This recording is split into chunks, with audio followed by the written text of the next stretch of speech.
স্ট্রোকের পরে প্যারালাইসিস হয়ে যাওয়ার পরে দীর্ঘদিন ভোগার পরে অনেক মানুষ এসে আমাদেরকে বলেন যে, "আমি তো অনেক দিন ধরে ওষুধ খাচ্ছি, হ্যাঁ, নিয়মিত ফলো আপে থাকছি। কিন্তু তাও আমার প্যারালাইসিস ভালো হচ্ছে না কেন?" দর্শক মণ্ডলী, স্ট্রোকের পরে ঔষধগুলো খেয়ে যাওয়া খুবই গুরুত্বপূর্ণ। কারণ অনেক স্ট্রোক রোগীর হার্টের সমস্যা থাকে, ডায়াবেটিকসের সমস্যা থাকে, অনেকের কিডনির সমস্যা থাকে, অন্যান্য বিভিন্ন ধরনের অনেক সময় সমস্যা থাকে। তো সেই সব সমস্যায় ওষুধ তো নিয়মিত খেয়ে যেতে হবে। কিন্তু অনেক মানুষের এটা ধারণার মধ্যেই নেই যে প্যারালাইসিস যে এসে গেছে, ব্রেইনের সাথে মাংসপেশির যে কানেকশন, যে সিগন্যাল সেটা যে থেমে গেছে, এইটার সচল করার জন্য আসলে ওষুধ নেই। এটা বিভিন্ন ধরনের পদ্ধতি, ফিজিওথেরাপি, বাসায় এক্সারসাইজ, আরও আধুনিক ধরনের কিছু চিকিৎসা সেগুলি আমরা একটু পরে আলোচনা করব।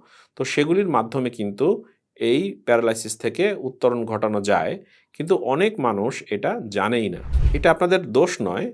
অনেক সময় কি হয় যে ফ্যামিলি মেম্বাররা অথবা সামর্থ্য না থাকার কারণে অনেকেই হয়তো এটাকে গুরুত্ব দেন না। ভাবেন যে আমি যে ওষুধগুলো খাচ্ছি এগুলি মনে হয় খেতে থাকলে আস্তে, আস্তে ঠিক হয়ে যাবে।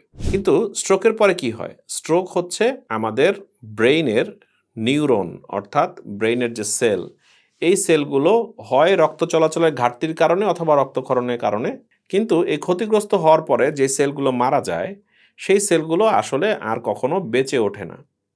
কিন্তু আশেপাশের যে ভালো সেলগুলো থাকে, নিউরনগুলো থাকে, সেগুলি কিন্তু অন্যান্য নিউরনের সাথে নতুন কানেকশন তৈরি করতে পারে। প্রত্যেকটা স্কিল শিখে নেওয়ার সাথে, সাথে এই কানেকশনগুলো তৈরি হয়। এটাকে আমরা নিউরোপ্লাস্টিসিটি বলি।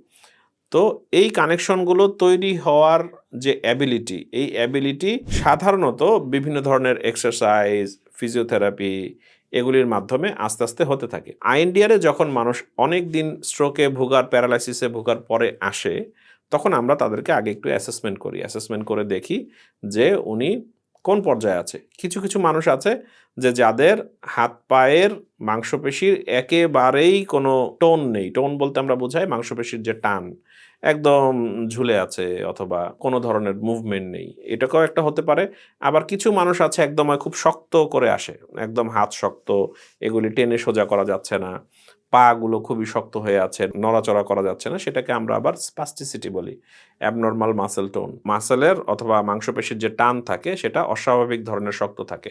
এরকমও হতে পারে, আবার ফ্লাসিড মানে একেবারেও নরম হতে পারে। তো এখন এই যে ব্রেইনের সাথে যে কানেকশন, ব্রেইন তো আমাদের প্রত্যেকটা মাংসপেশিকে ধরতে বলছে, ছাড়তে বলছে। কিন্তু স্ট্রোক রোগীদের ক্ষেত্রে এই ধরনের যে মাংসপেশির যে টান, এটার সিগন্যালটা আসে না। তো এটা এক্সারসাইজ, ফিজিওথেরাপি এগুলির মাধ্যমেই আনতে হয়। কিন্তু আইএনডিআরে কখনো, কখনো আমরা দেখি যে দীর্ঘমেয়াদে স্ট্রোকে ভোগার ফলে, প্যারালাইসিসে ভোগার ফলে ওনাদের উন্নতিটা থেমে যায়। নিউরনগুলো নতুনভাবে কানেকশন তৈরি করে না। যার কারণে নিউরোপ্লাস্টিসিটির ঘাটতির কারণে ওনারা দীর্ঘদিন ধরে ভুগতে থাকে। তখন আমরা একটা বিশেষ ধরনের আধুনিক টেকনোলজি আছে, এটাকে আমরা নন ইনভেসিভ ব্রেইন স্টিমুলেশন বলি। এটা দিয়ে যখন আমরা সাথে, সাথে ফিজিওথেরাপি করতে থাকি, বাসায় এক্সারসাইজ করতে থাকি, তখন অনেক পুরানো স্ট্রোক রোগীরও দেখা যায় উন্নতি আবার নতুন করে শুরু হয়। আর যাদের উন্নতি অল্প, অল্প করে হচ্ছিল তাদের ক্ষেত্রে অনেক দ্রুততার সাথে উন্নতিগুলো আসে। এই যে এত কিছু আমি বললাম, এগুলি সমন্বিতভাবে করার ফলে আমরা দেখেছি যে অনেক মানুষের মাংসপেশির সবলতা আস্তে, আস্তে চলে আসতে থাকে। মাংসপেশির যে টান, সে টানটা স্বাভাবিক হতে থাকে। শক্ত থাকলে সেটা নরম হতে থাকে। নরম থাকলে সেটা একটু বেটার কন্ট্রাকশন এর দিকে আসে। তো এই ধরনের উপকারগুলো মানুষ পেতে থাকে। তো দর্শক মণ্ডলী, স্ট্রোকের পরে প্যারালাইসিস হয়ে গেলে বসে থাকবেন না। আপনি অথবা আপনার পরিবারের যদি কারো এই ধরনের দীর্ঘমেয়াদী প্যারালাইসিসে ভুগে থাকেন, তাহলে বাসায় হেলাফেলা করে বসে না থেকে আপনারা আইএনডিআর এর একটি কনসালটেশন বুক করুন। আমরা একটু যাচাই করে দেখব এবং আপনাকে পরামর্শ দিব যে দ্রুত উন্নতির জন্য আপনার কি করতে হবে। এই ভিডিওর নিচে যে বাটনটি আছে সেখানে ক্লিক করে আপনি আপনার ইনিশিয়াল স্ক্রিনিং সেশনটি বুক করতে পারেন। স্ট্রোক আক্রান্ত সকল রোগীর জন্য রইল শুভকামনা। ধন্যবাদ।